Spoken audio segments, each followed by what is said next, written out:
Bismillahirrahmanirrahim. Alhamdulillahirabbil alamin. Wassalatu wassalamu ala al-mab'uuthi rahmatan lil alamin.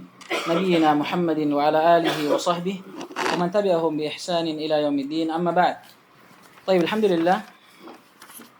Kita masih melanjutkan pelajaran kita atau kita memulai pelajaran kita insyaallah taala di dalam mempelajari salah satu cabang dari cabang-cabang ilmu syar'i, terkhususnya dari cabang ilmu alat atau ilmu wasilah. Sebagaimana yang telah kita sebutkan kemarin bahwa ilmu itu dibagi menjadi berapa? Dua. Ada namanya ilmu ghayah. Sebagaimana namanya, dia adalah ghayah, pokok dan tujuan seseorang itu belajar. Dan diantaranya adalah apa? Ilmu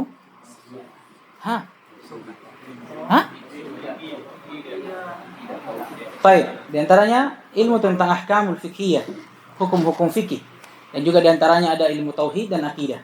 Kenapa dikatakan ilmu ghayah? Disebutkan oleh para ulama alasannya karena dengan dua ilmu inilah seseorang mampu memperbaiki ibadahnya, yang dengannya lah seorang hamba itu dicipta oleh Allah Subhanahu wa taala, sebagaimana firman-Nya, "Wa ma khalaqtul jinna wal insa illa liya'budun."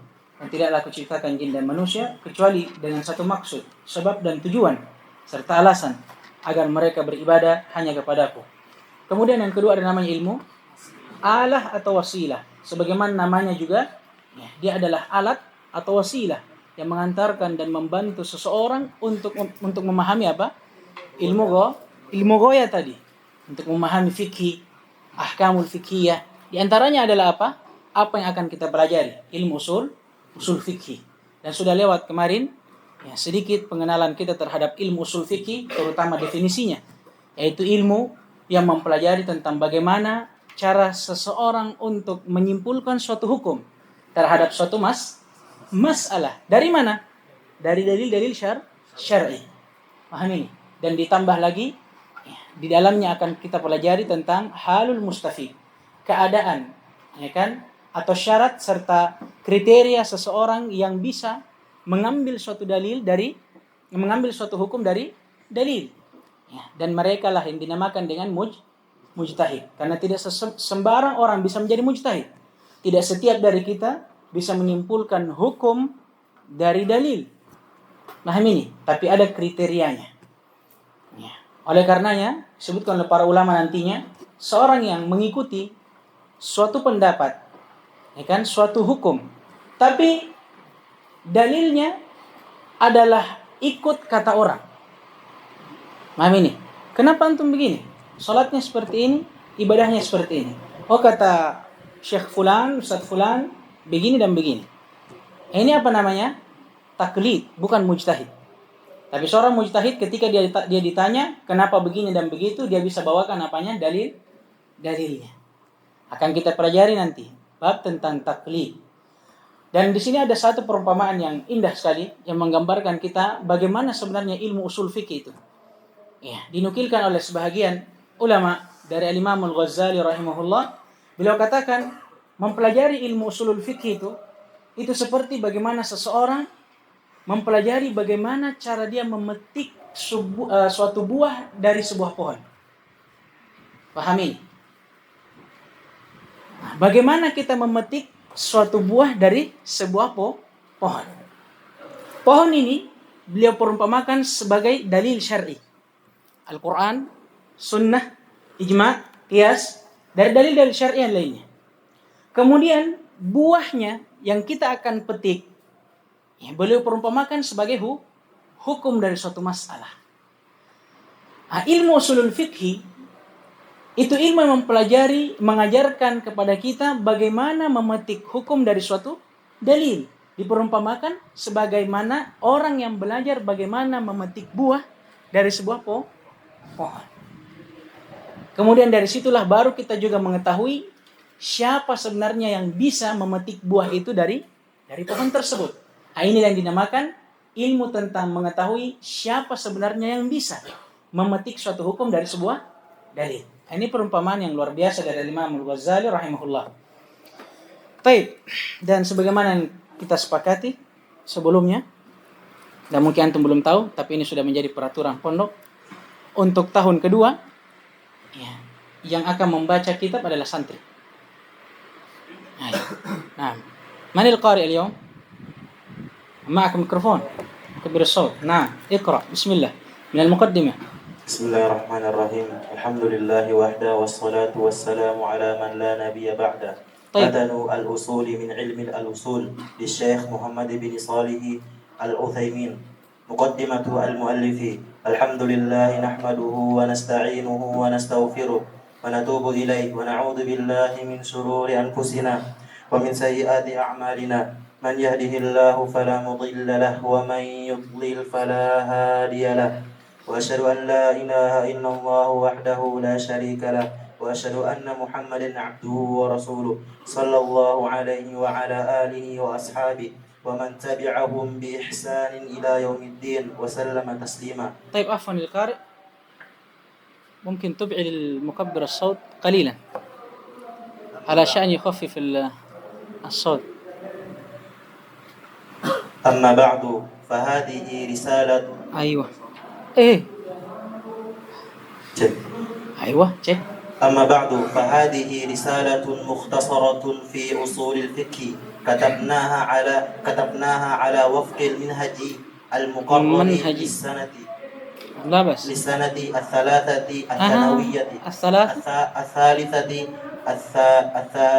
الثانوية في المعاهد العلمية وسميناها الأصول من علم الأصول.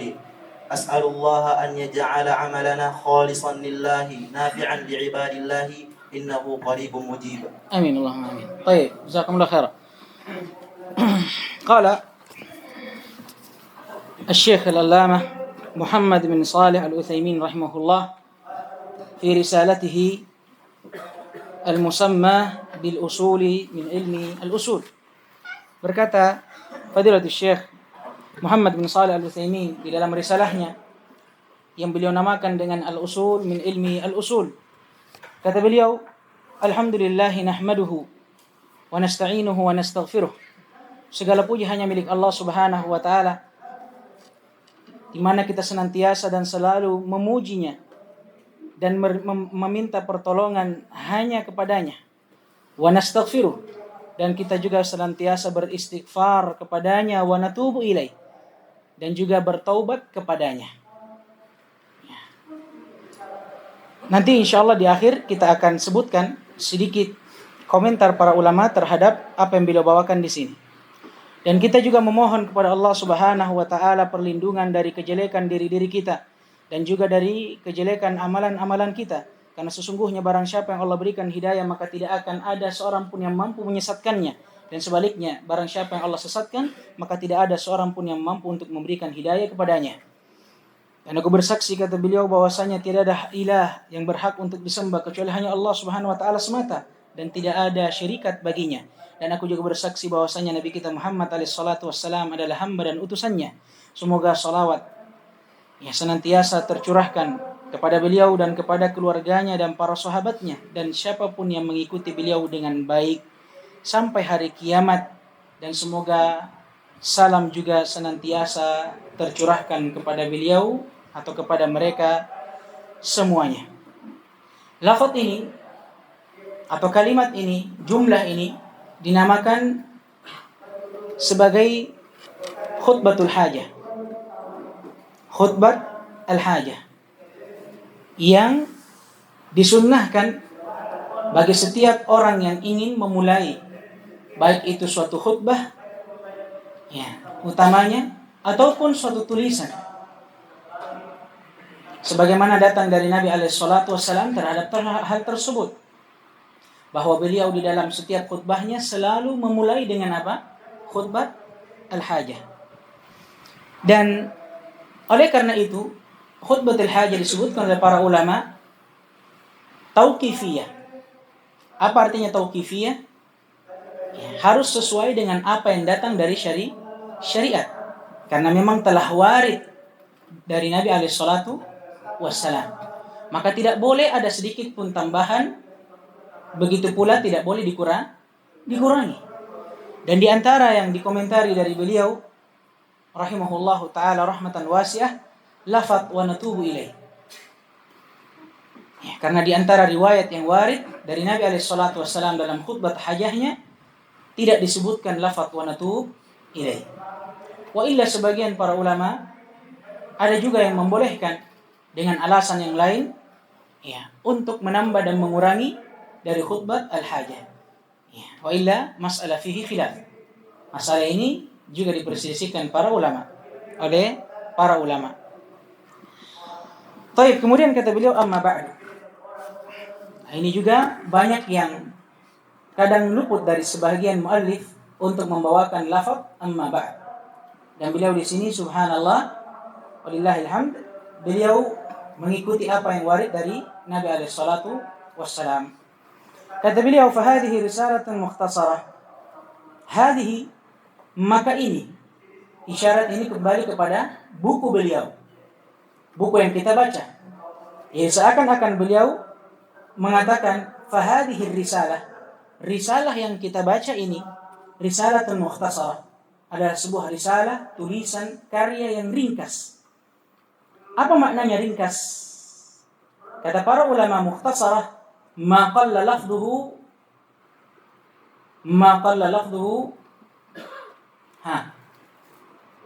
wa kathura ma'nah.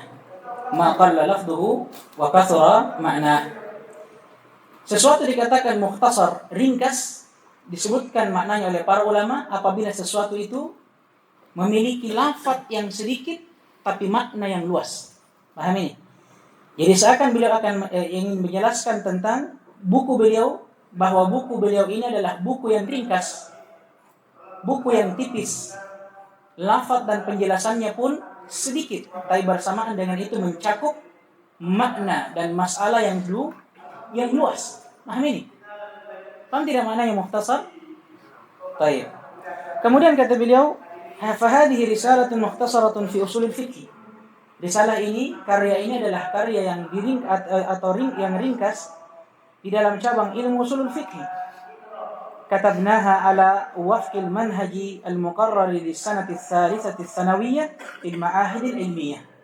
Yang kami tulis sesuai dengan manhaj al-muqarrar, kurikulum yang telah ditetapkan untuk tahun ketiga dari madrasah sanawiyah. Sanawiyah ini tingkat apa kalau di negara kita ini?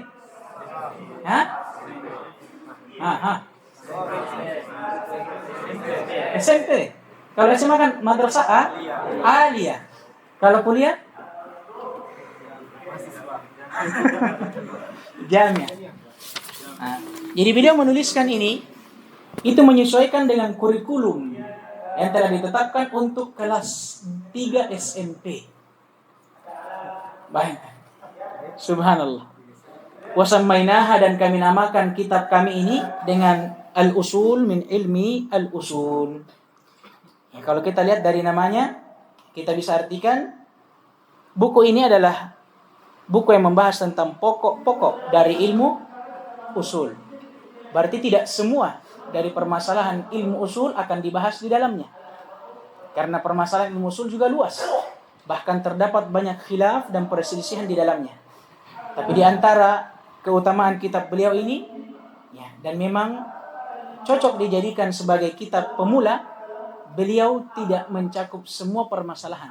Tapi beliau hanya menuliskan permasalahan yang paling pentingnya. Kemudian kata beliau, as'alullaha ayyaj'ala amalana khalisan lillah. Aku mohon kepada Allah Subhanahu wa taala agar kiranya menjadikan amalan kita ikhlas hanya kepadanya, nafi'an li ibadillah, dan juga menjadikan amalan kita bermanfaat bagi hamba-hamba Allah yang lainnya.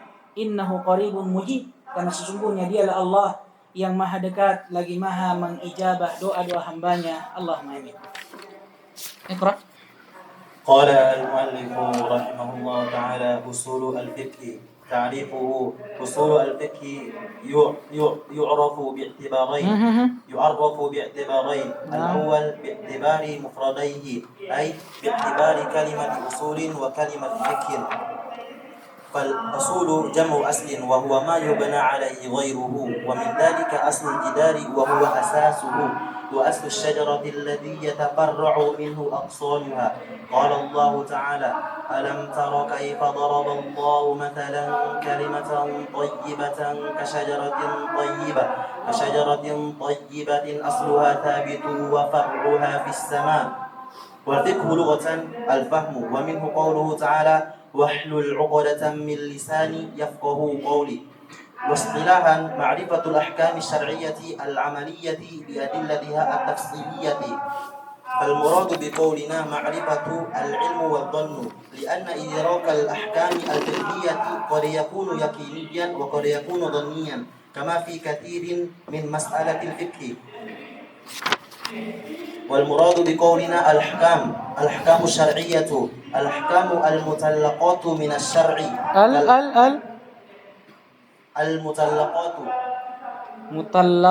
Mutallaqatu dari kata talaqqa ya talaqqi.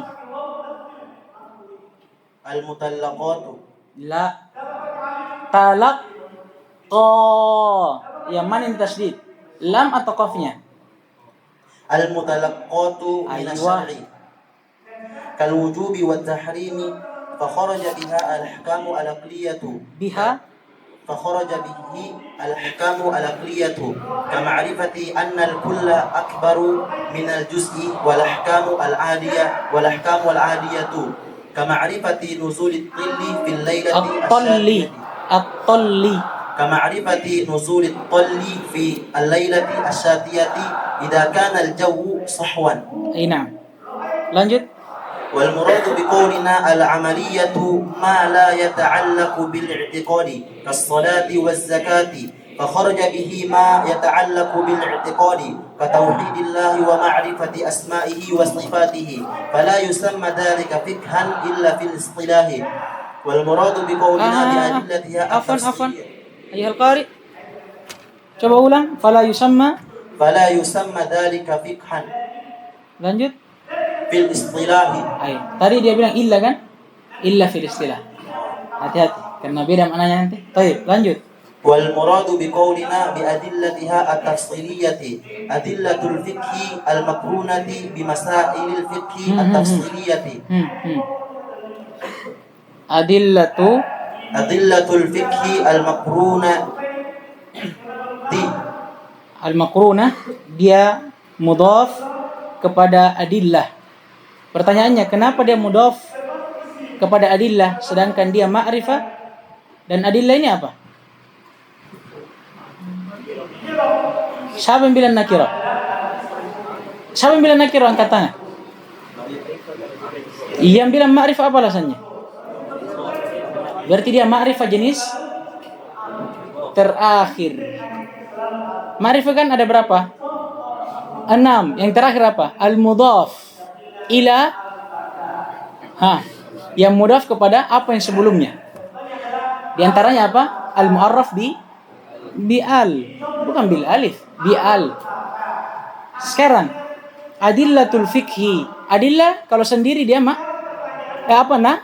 nakirah. Tapi karena dia didofahkan kepada al-fiqhi, didofahkan kepada al-mu'arraf bi al, maka adillah yang tadinya dia nakirah menjadi ma'rifah. Sudah lewat atau belum ini? Antum sudah apa? Mutammimah. Kode di Arab lebih jago antum dari saya. Masa antum tidak tahu? Nah, makanya al-maqrunah dia didofahkan kemana? Adillah. Karena kalau dia didofahkan ke fikih, maka maknanya tidak pas. Baik. Adillatul fiqhi al-maqrunatu. Nanti kita akan terjemahkan. Adillatul fiqhi al-maqrunatu bi masailil fiqhi at-tafsiliyati fa kharaja bihi usulul fiqhi li'anna al-bahtha fihi innama yakunu fi adillatil fiqhi al-ijmaliyati. Baik, yakfi.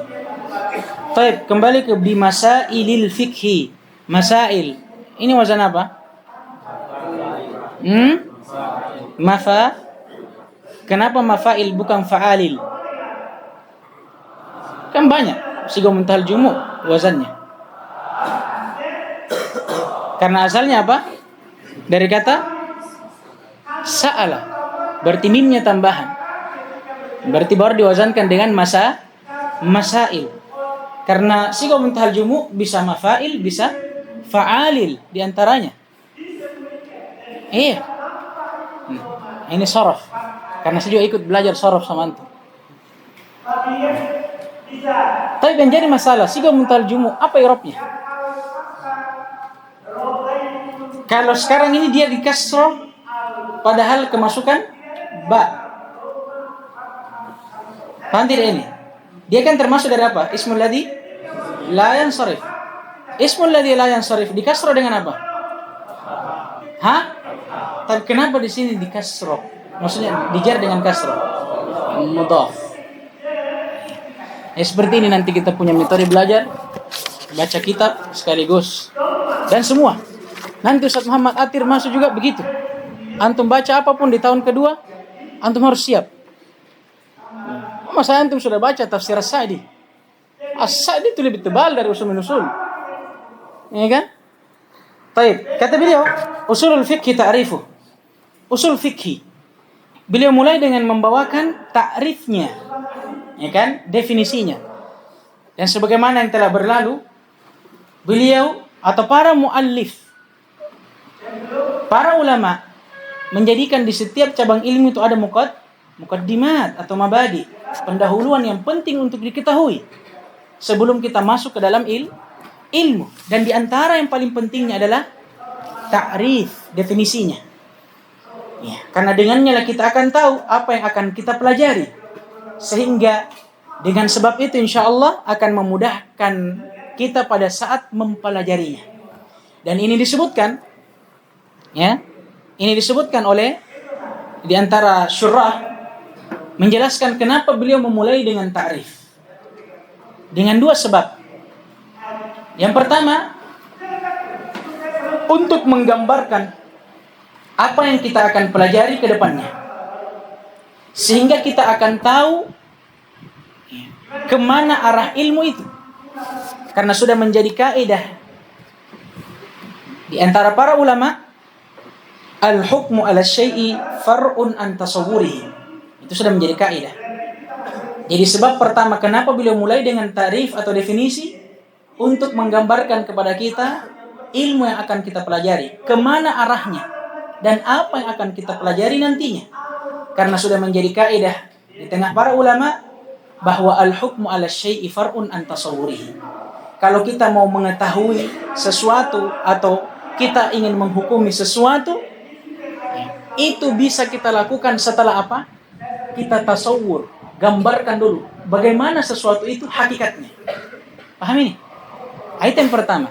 Yang kedua, dengan kita tahu sebab yang pertama tadi, kita tahu apa yang akan kita pelajari. Kita tahu apa yang akan kita baca nantinya.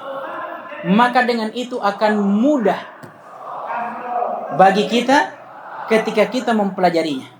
Dan sudah menjadi kaidah juga, diambil dari kalam ahlul ilm. Ya kan? Dikatakan bahwa man arafa ma yatlub hana alaihi ma yabdhul.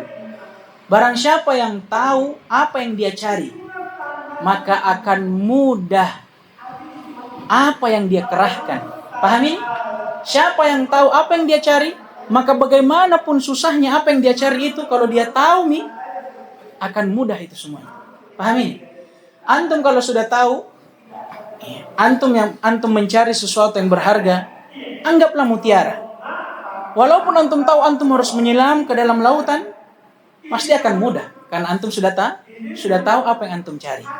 Yang disebutkan oleh salah satu syurah, yaitu Dr. Khalid Hafizahullah di kitabnya Takrib Al-Husul, Syarah Al-Usul min Ilmi Al-Usul.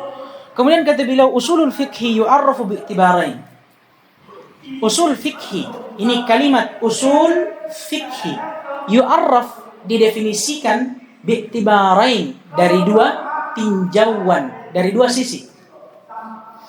Al-awwal, sisi yang pertama atau tinjauan yang pertama, bi'tibari mufradai, dia ditinjau dari setiap mufradnya. Apa maksudnya? Beliau jelaskan, ai bi'tibari kalimat usulin wa kalimat fikhin, yakni kita definisikan kalimat usul fikih dari kata usul dan dari kata fikih. Ini maksudnya. Ditinjau dari sisi kedua mufradnya. Maksudnya kedua katanya. Maka mufrad yang diinginkan di sini bukan lawan dari tasniyah atau jamak, bukan. Tapi mufrad yang diinginkan lawan dari murakkab. Paham ini? Karena kalau kita bilang dia mufrad, padahal usul ini mufrad atau jamak? Jamak kalau lafadznya. Paham ini? Tapi kalau kita lihat bentuknya, dia mufrad atau murakkab? Sendiri atau murakkab? Tersusun? Sendiri. Mufrad atau murakkab berarti? Mufrad. Maka mufrad di sini bukan lawan dari tasniyah atau jamak, tapi lawan dari murakkab. Kesimpulannya sebenarnya, sisi yang pertama dari definisi usul fikih, kita akan mendefinisikannya dari kedua katanya. Itu yang beliau ingin jelaskan. Dan disebutkan alasannya oleh para ulama. Ya. Di antaranya ada yang berkata bahwa innal murakkab la yu'rafu illa bima'rifati mufradatihi. Ini kaidah. Suatu kalimat yang tersusun sama seperti usul fikih. Usul fikih tersusun tidak ini? Tersusun dari dua kata.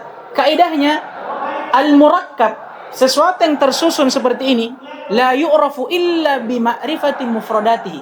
Tidak akan bisa kita tahu artinya secara dia tersusun kecuali setelah kita mengetahui arti dari setiap katanya. Contoh, Abdullah. Gampang. Abdun diidofahkan kepada lafdzul jalal Allah. Berapa kata ini Abdullah? 2. Kata Abdun artinya hamba. Allah a'raful ma'arif. Siapa yang tidak tahu siapa Allah? Sekarang, sebelum kita tahu maknanya Abdullah, kita harus tahu dulu apa makna Abdun dan apa makna Allah. Abdun maknanya apa? Hamba. Allah, ya Allah Rabbul Alamin. Setelah kita tahu makna setiap katanya, baru kita bisa tahu maknanya secara tersusun. Oh, ternyata Abdullah maknanya hambanya Allah. Kenapa? Karena Abdun secara tersendiri maknanya hamba, Allah secara tersendiri ya maknanya Allah. Berarti ketika digabung maknanya hamba Allah. Itu artinya tadi itu kaidah. Sesuatu yang tersusun, kalimat yang tersusun tidak akan bisa kita tahu artinya kecuali setelah kita tahu apa dulu? Arti setiap katanya. Nah, inilah kenapa beliau mulai dari definisi ini. Kata beliau fal usulu. Beliau mulai dengan kata al-usul. Jam'u aslin, dia jamak dari kata aslin, wa huwa ma yubna alaihi ghairuh. Maknanya dia adalah sesuatu yang dibangun atasnya perkara yang lainnya. Dia adalah sesuatu yang di atas sesuatu itu dibangun perkara yang lainnya. Supaya lebih jelas, kita pakai contoh. Akan disebutkan oleh para ulama bil misal yattadihu al-maqal. Dengan contoh itu akan lebih jelas apa yang kita ucapkan dan jelaskan. Wa min dzalika, di antara contohnya kata beliau aslul jidar. Asal dari tembok. Sekarang kalau kita lihat tembok yang berdiri ini, tiang yang berdiri ini, apa asalnya di bawah? Pondasi. Paham ya? Sekarang pondasi ini yang dibangun di atasnya tembok yang berdiri atau tiang yang berdiri, apa namanya? Asal. Kenapa dikatakan pondasi sebagai asal? Karena di atas pondasi lah dibangun tembok, sesuatu yang lainnya. Paham maknanya nih? Usul itu dia adalah sesuatu yang dibangun di atasnya selainnya. Sama seperti pondasi, dia adalah usul untuk tembok dan tiang. Kenapa? Karena di atas pondasi lah dibangun hal yang selainnya. Tembok dan tiang. Itu makna usul. Dan ini makna secara bahasa. Nah ini. Ini makna usul secara bahasa. Paham tidak ini? Contoh yang lain. Wa aslu syajarati alladhi yatafarra'u minhu aqsanuha. Demikian pula asal dari sebuah pohon yang bercabang darinya dahan-dahannya. Apa berarti asalnya? Akarnya. Karena dari akarlah nanti akan bercabang apa? Dahan dan rantingnya. Paham ini? Di antara contoh yang disebutkan oleh para ulama, termasuk beliau dalam syarahnya, seperti al-ab wal jad, seorang bapak dan kakek. Dikatakan juga asal secara bahasa. Kenapa? Karena dari keduanya lah akan bercabang apa? Anak dan cucu. Hanya saja di sini terjadi khilaf sedikit, perselisihan sedikit, walaupun perselisihan ini hanya dari segi lafaz saja, penamaan saja. Kata beliau tadi kan asal adalah apa yang dibangun di atasnya selainnya, pakai kalimat dibangun. Kata sebagian ulama mungkin lebih cocok kalau kita pakai ma yatafarra'u minhu ghairuhu. Dia adalah sesuatu yang bercabang, pakai kata bercabang, darinya selainnya. Kenapa? Untuk mencakup contoh yang lebih luas. Karena seperti pohon tadi, pohon ini yang bercabang darinya dahan dan ranting, dia dikatakan bercabang atau dibangun di atasnya? Bercabang. Kakek, bapak, kemudian melahirkan anak dan cucu. Anak dan cucu ini dikatakan dibangun di atas bapak dan kakek atau bercabang dari mereka? Makanya sebagian ulama mengatakan mungkin lebih baiknya kita katakan al-asl ma yatafarra'u minhu ghairuhu. Wa illa permasalahan di sini khilaf lafzi. Permasalahan lafaz. Yang penting ketika ada permasalahan perselisihan lafaz, kita pahami maknanya dan contohnya. Itu saja. Paham ini? Baik, kemudian kata beliau, qala Allah Ta'ala, Allah Subhanahu wa taala berfirman sebagai contoh penerapan dari makna asal ini. Tidakkah kalian melihat bagaimana Allah menjadikan permisalan, mempermisalkan kalimat thayyibah, ucapan yang indah, kasyajaratin thayyibah. Allah perumpamakan ucapan yang indah itu seperti pohon yang kuat. Bagaimana pohon yang kuat itu? Asluha thabitun wa far'uha fis sama. Akarnya menancap di bumi dan dahan serta rantingnya bercabang ke langit. Mana syahidnya? Beliau hanya ingin mencontohkan, menerapkan bahwa makna asal secara bahasa artinya apa? Ma yatafarra'u minhu ghairuhu. Apa yang bercabang darinya selainnya. Contohnya dalam ayat ini. Itu intinya. Paham ini? Tayyib. Hanya saja beliau di sini juga dikomentari oleh sebagian ulama, terutama yang mensyarah kitab beliau, bahwa beliau tidak membawakan definisi asal secara istilah. Padahal begitu beliau masuk dalam definisi fikih, beliau bawakan secara bahasa dan istilah. Kalau di sini kan hanya secara bahasa. Ma yatafarra'u minhu ghairu. Tidak ada secara istilah. Padahal ketika beliau masuk ke definisi fikih, beliau akan menjelaskan definisi fikih secara bahasa dan istilah. Makanya sebagian ulama menambahkan, adapun usul secara istilah maknanya banyak. Dan yang paling masyhur, yang paling sering dipakai, makna usul bermakna dalil. Contoh misalkan, ada orang mengatakan al-aslu fi hadhihi al-mas'alah atau al-aslu fi wujubis shalah qauluhu ta'ala wa aqimus shalah. Kalau ada yang mengatakan pada antum, asal dari pengewajiban salat adalah firman Allah Subhanahu wa taala dan dirikanlah salat. Sekarang apa makna asal tadi? Dalil. Maka perkataan seseorang, asal dari pengewajiban salat adalah perintah Allah wa aqimus shalah. Sama saja kalau dia katakan dalil dari pengewajiban salat adalah perintah Allah wa aqimus shalah. Ini sebagai pelengkap saja. Kemudian beliau beranjak ke definisi al-fiqhi. Kata beliau wal fiqhu lughatan al-faham. Adapun fikih sekarang. Tadi kan usul sudah selesai. Sekarang kata fikih. Kata beliau secara bahasa al-faham, pemahaman atau memahami sesuatu. Ya, maka apabila dikatakan oleh orang Arab faqihar rajulu kalami atau faqiha fulanun kalami, fulan telah faqih terhadap ucapanku. Apa maksudnya? Ai fahimah, dia telah paham terhadap apa yang saya bilang dan ucapkan. Apa dalilnya? Firman Allah Subhanahu wa taala, tatkala Nabi Musa memohon kepada Allah atau diperintah oleh Allah untuk menghadap ke Firaun. Tapi Nabi Musa takut jangan sampai ada sesuatu yang terjadi. Karena Nabi Musa itu terkenal juga dengan lisannya. Ya kan? Terkenal dengan lisannya yang bermasalah.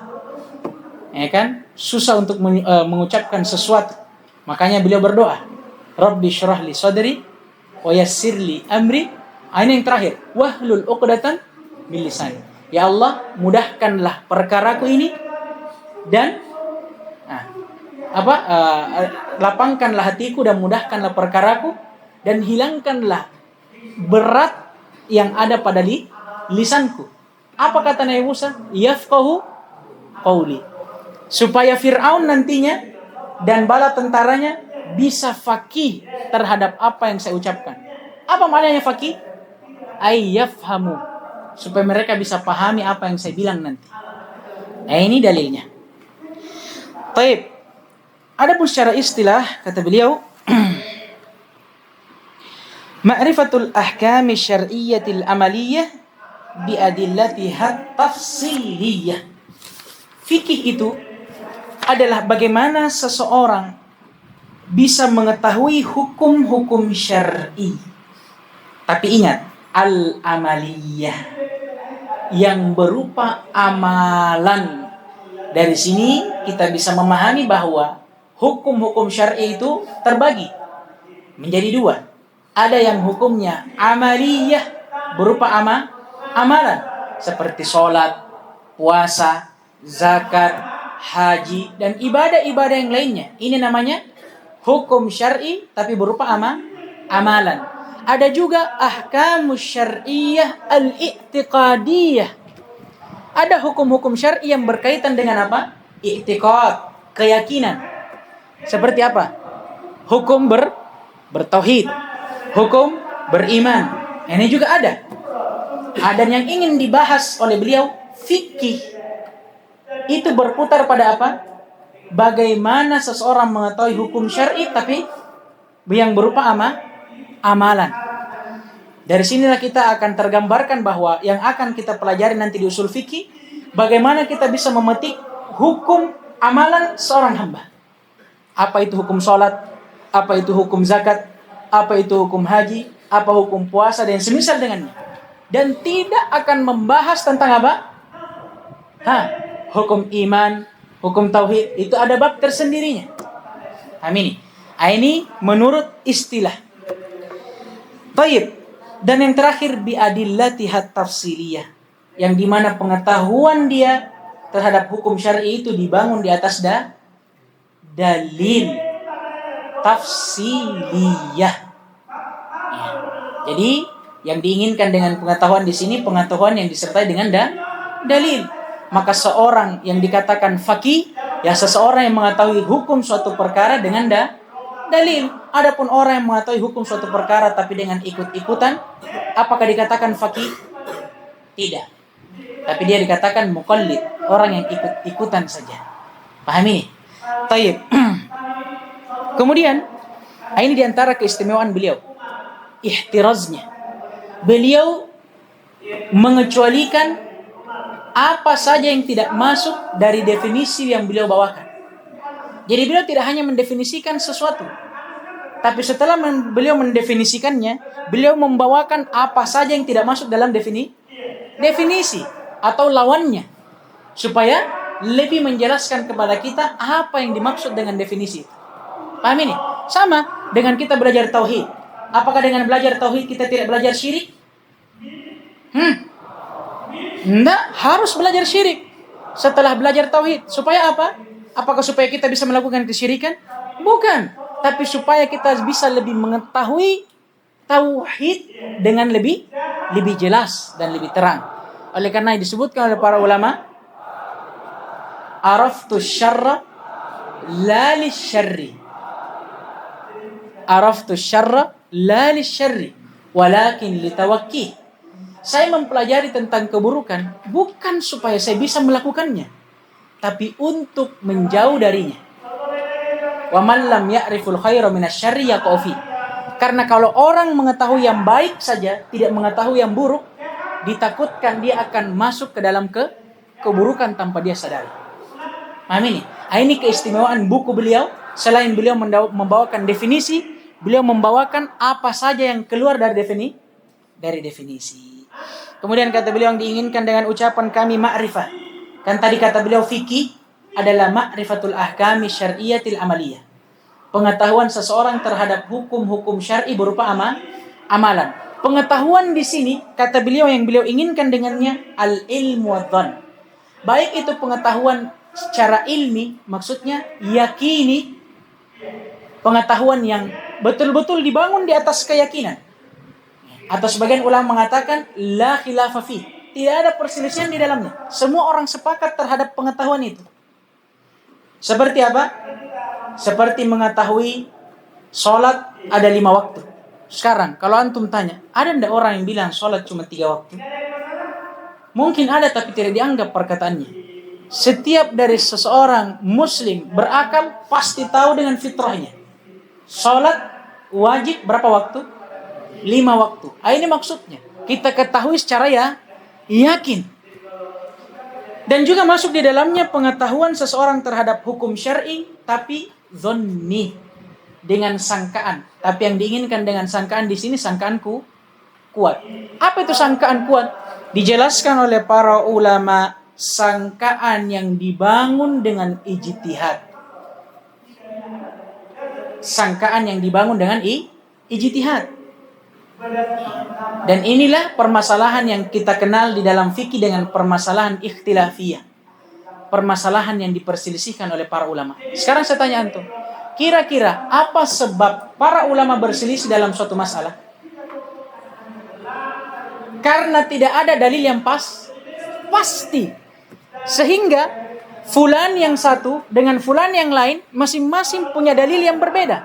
Yang menurut masing-masing mereka, setelah dia teliti, itu yang paling kuat. Ini maksudnya. Jadi pengetahuan seseorang terhadap hukum syar'i secara dhanni, secara sangkaan kuat, demikianlah maksudnya. Yakni dengan sangkaan yang dibangun dengan ijtihad. Setelah kita cari, karena tidak ada dalil pasti, kita cari sampai di situ kemampuan kita. Ternyata apa yang kita pakai berdalil ada yang menyelisihinya. Amin. Ini maksudnya pengetahuan kita terhadap sesuatu ini itu dibangun di atas apa? Sangkaanku kuat. Karena dalil yang kita pakai ada yang menyelisihinya. Berarti tidak pasti. Paham ini? Ini juga yang kita akan bahas dalam usul fikih. Paham ini? Kata beliau li'anna idrakal ahkamil fiqhiyah qad yakunu yakinian. Karena mengetahui masalah-masalah atau hukum-hukum fikih kadang kita mengetahuinya dengan yakin. Maksudnya dengan dalil yang pasti, yang jelas dan tidak ada perselisihan di dalamnya. Wa qad yakunu dhanniyan, dan kadang juga kita mengetahuinya dengan dhann, sangkaan kuat. Maksudnya terdapat perselisihan di dalamnya. Kama fi katsirin min masailil fikhi, sebagaimana yang terdapat pada masalah-masalah fikih yang banyak. Kemudian kata beliau wal murad bi qaulina al ahkam syar'iyyah, yang diinginkan dengan ucapan kami hukum-hukum syar'i. Maksudnya hukum syar'i yang akan dibahas dan dipelajari di dalam fikih dan usulul fikih. Al-ahkamul mutalaqqatu minasy syara', yaitu ahkam yang bersumber, hukum yang bersumber dari syariat. Siapa syariat ini? Siapa yang mensyariatkan? Allah Subhanahu wa taala dan rasulnya. Kal wujubi wat tahrim, seperti hukum wajib dan haram. Dan yang semisal dengannya hukum sunnah, mubah, makruh, kan? Dan hukum-hukum yang lainnya. Fa kharaja bihi, ini masyaallah. Maka keluar dari hukum syar'i al-ahkamul aqliyah. Hukum-hukum akli. Hukum yang bersandar kepada akal.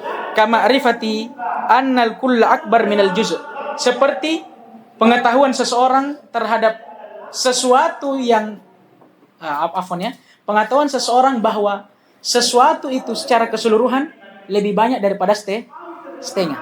Atau bahasa lainnya, pengetahuan kita bahwasanya satu lebih banyak daripada setengah. Sekarang saya tanya antum, ada ndak orang yang menyelisih perkataan ini? Kalau saya bilang antum, sepakat tidak sama saya, satu itu lebih banyak daripada setengah? Sepakat. Tidak ada yang berselisih. Sekarang, hukum ini, apa namanya? Hukum akli. Karena bersumber dari akal. Ya kalau kita akal-akal ini, ya memang seperti itu. Maka jangan ditanya, apa dalilnya?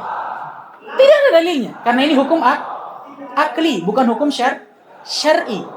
Dan dengan itulah kita tahu juga bahwa hukum yang seperti ini tidak akan dibahas dalam ilmu fikih dan usul fikih. Wa al-ahkamul adiyah, di antara yang keluar juga dari hukum syar'i adalah hukum-hukum adiyah, hukum yang dibangun di atas kebiasaan. Kama arifati nuzuli talli fil lailati syatiyati idza kana al-jawu sahwa. Seperti pengetahuan kita bahwasanya apabila di suatu malam cuaca itu dingin, maka di pagi harinya pasti akan turun embun. Sekarang, menurut kebiasaan kita dan apa yang kita saksikan, kalau malam dingin, pagi biasanya embun atau tidak? Pasti berembun. Kalau dingin malamnya, paginya pasti berembun. Apalagi yang tinggal di daerah dingin mungkin pasti tahu. Kalau di Makassar mungkin jarang, kepanas Makassar. Tapi daerah dingin pasti tahu.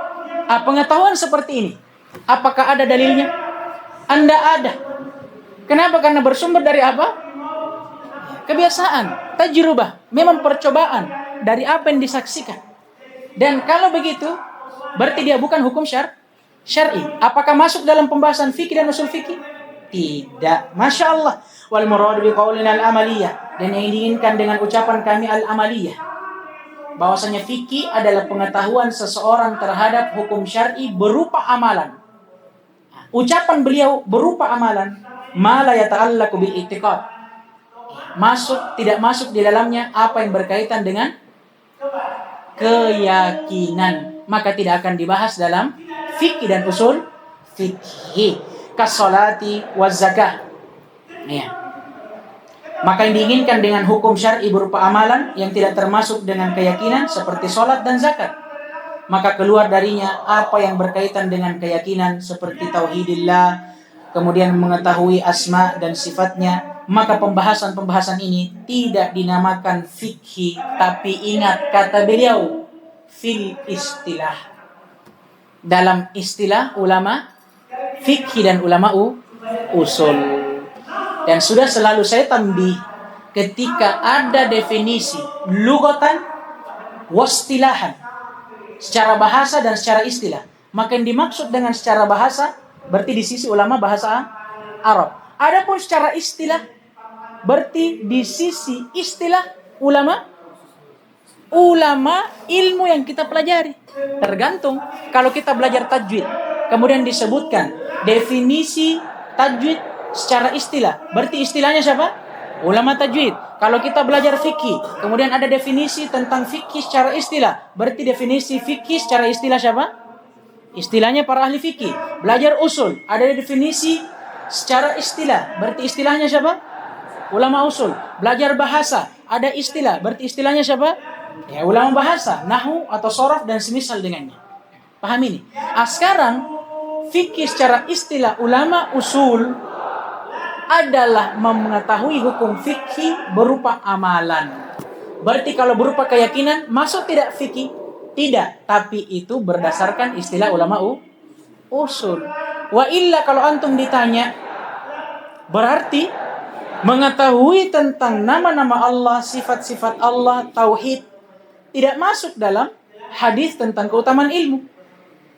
Barang siapa yang Allah inginkan kebaikan, maka yufaqihu fid din.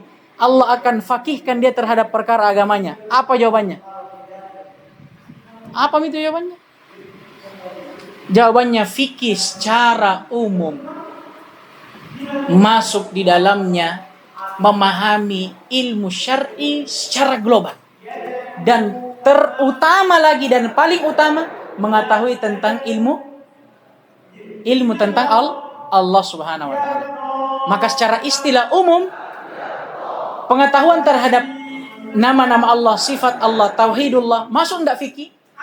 Masuk. Tapi pengetahuan istilah secara khusus di sisi para ulama usul masuk atau tidak? Tidak. Nah ini, itu yang mau beliau sampaikan. Nah ini, kemudian yang terakhir kata beliau, wal muradu bi qaulina bi adillatiha tafsiliyah adillatul fiqhil makruna bi masailil fiqhi tafsiliyah.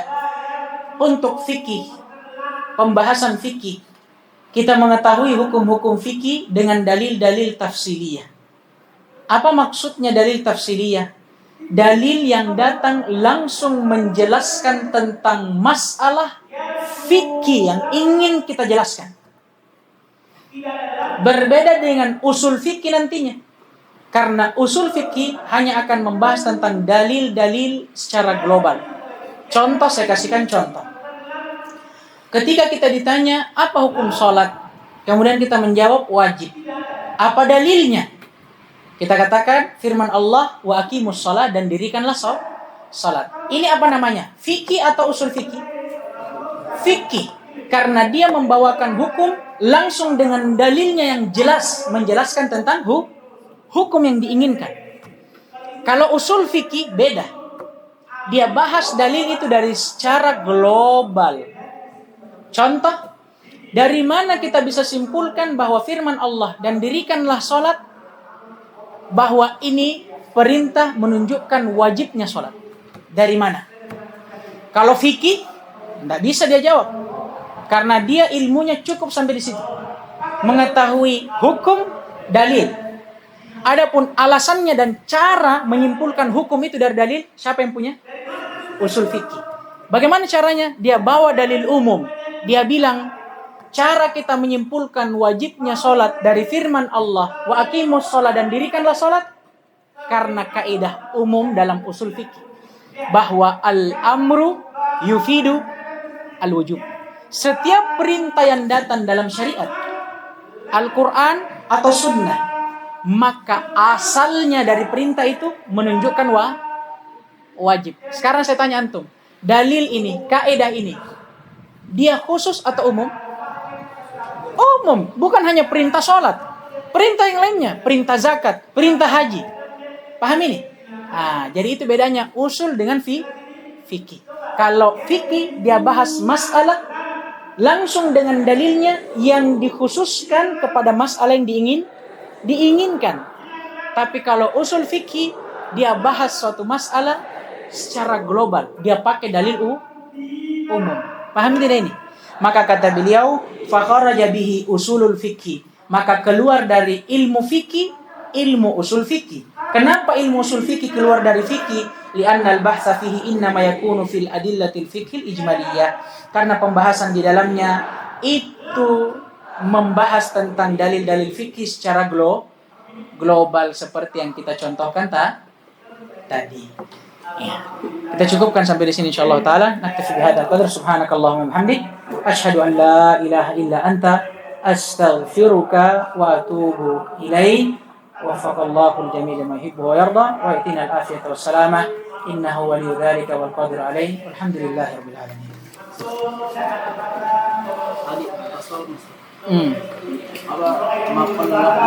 Mukhtasar ma qalla lafdhuhu wa kasura ma'nah. Sesuatu dikatakan mukhtasar, ringkas, ketika dia memenuhi kriteria ini. Lafadznya sedikit tapi maknanya luas. Al-hukmu ala syai'i far'un an tasawwurihi. Kita bisa menghukumi sesuatu setelah kita menggambarkannya. Paham ini? Sama sesuatu kita bisa tahu, ada saya punya mau ke tidak? Bagaimana modelnya itu? Bisa enggak kita mengetahui sesuatu tanpa digambarkan? Enggak bisa, harus digambarkan dulu. Bagus gini, begini bentuknya, warnanya seperti ini. Baru kita bisa menggambarkan itu. Makanya usul fikih sebelum kita masuk, kata beliau, kita dahulukan dengan apa? Definisinya. Kita dahulukan dengan menggambarkan usul fikih itu apa sebenarnya. Supaya kita bisa tahu apa yang kita pelajari. Apa lagi? Ayo. Man arafa ma yatlub hana alaihi ma yabzul bazala yabzulu. Ini dulu. Mana tadi yang duluan? Antum.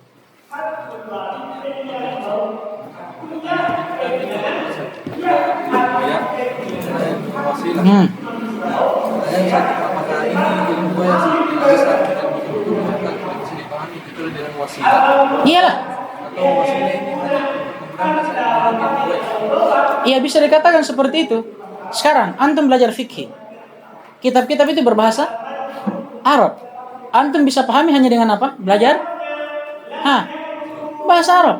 Dalil-dalilnya itu fikih, akidah misalkan. Bisa ndak antum keluarkan faedah dalilnya, istimbat dalilnya dengan sendirinya tanpa belajar ilmu-ilmu alat? Tanpa belajar ilmu hadis misalkan, bahwa hadis ini sahih atau dhaif, bisa ndak diterima dan diamalkan? Tanpa belajar ilmu usul fikih, misalkan bagaimana cara kita menyimpulkan dari dalil ini akan wajibnya beriman, akan wajibnya sholat dan semisal dengannya. Bisa ndak? Ndak bisa. Imma dengan antum mempelajari ilmu alat, atau imma dengan perantara orang yang belajar ilmu alat. Jadi mau ndak mau kita bilang ilmu goyah itu bisa dipahami hanya dengan ilmu alat. Paham ini? Maka sebagian ulama itu ada yang menganggap seseorang belum belajar kalau belum belajar ilmu alat. Belum belajar namanya itu. Paham ini? Karena antum pun menyimpulkan hukum itu taklid kepada orang lain. Paham tidak ini? Antum belum bisa bangun dirinya antum berdalil dengan sendirinya. Makanya di antara marhala menuntut ilmu itu nanti. Kalau antum sudah menuntut ilmu, ada alatnya antum.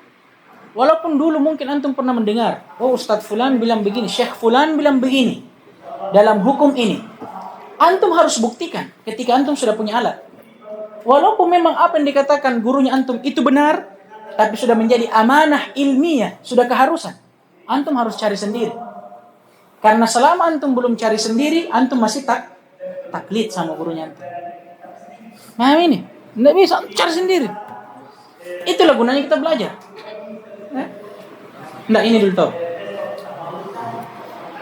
Bismillah, apakah pernyataan yang Ustaz tadi ini termasuk dalam mansur?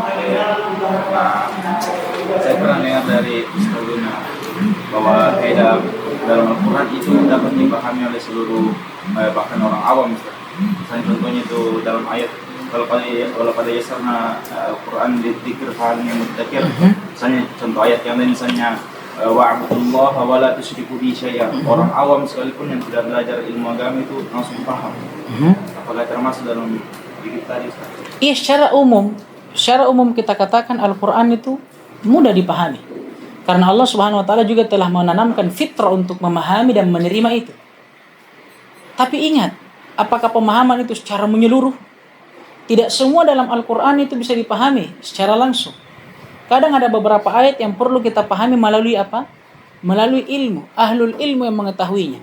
Di antara ayat surah Al-Imran, huwallazi nazzala al-kitaba minhu ayatun muhkamatun ummul kitab wa ukhra mutasyabihat.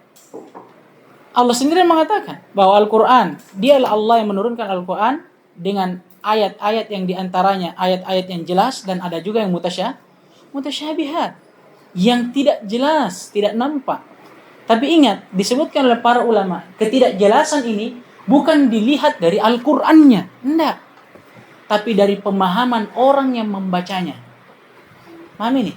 Jadi kalau kita mau mengatakan Al-Qur'an kalau begitu sulit. Kalau begitu Al-Qur'an tidak semua orang bisa pahami. Al-Quran kalau begitu ya bukan kitab yang mulia, bukan kitab yang jelas. Padahal Allah katakan tibyanan likulli syai'. Naam.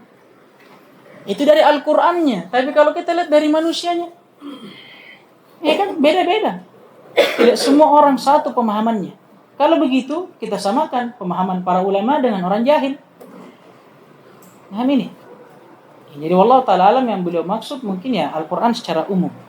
Seperti itu. Wallahu alam. Nanti saya tanyakan Ustaz ya. Dari saat ulama itu cara mengambil hukum dari sebuah dalil Rasulullah dari asal. Iya, makanya dikatakan itu kullu faqihin usuli wa laysa kullu usuliyin faqihan. Setiap faqih itu orang yang ahli fikih pasti dia punya usul. Karena tidak bisa dia simpulkan itu tadi kecuali pasti melalui usul fikih. Tapi tidak setiap orang yang paham ilmu usul bisa paham fikih, karena fikih punya ilmu tersendiri. Antum harus tahu dalilnya, antum harus tahu masalahnya, khilafnya, punya ilmu tersendiri.